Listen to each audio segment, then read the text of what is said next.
Hi everyone, my name is Paul Wojtal. I'm a second-year PhD student in the Department of Ocean Sciences at the University of Miami's Rosenstiel School of Marine and Atmospheric Sciences. I study marine organic geochemistry and low-temperature stable isotope geochemistry.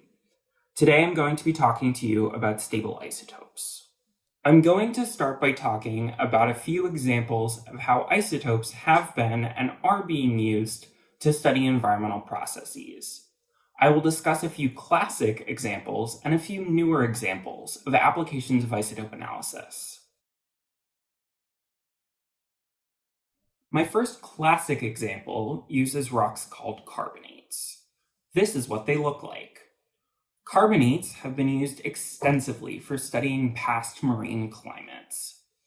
Carbonates are made from the bodies of microscopic organisms that contained calcium carbonate, which has this molecular formula. These organisms lived in the surface of the ocean and then died, sank to the seafloor, and were preserved on the seafloor.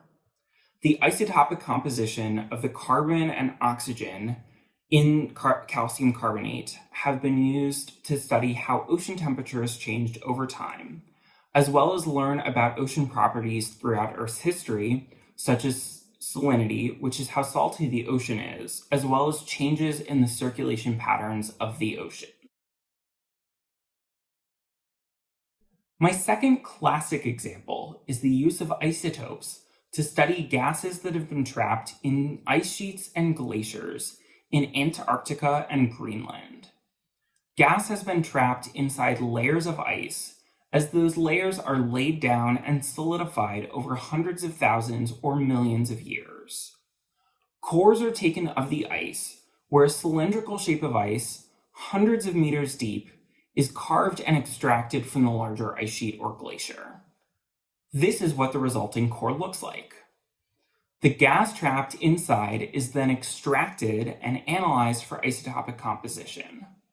Carbon isotope compositions of carbon dioxide, as well as nitrogen isotope compositions of nitrogen-containing gases, have been analyzed and used as evidence of the climate changing drastically with the onset of the Industrial Revolution in the 1700s.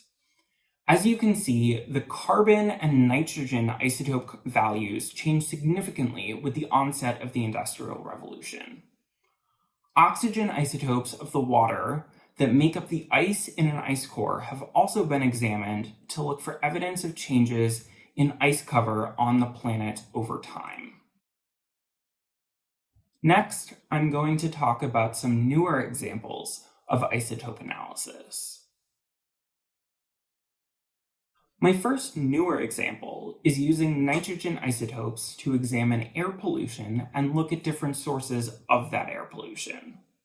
The air pollutant NOx is a group of compounds that includes NO and NO2 gases.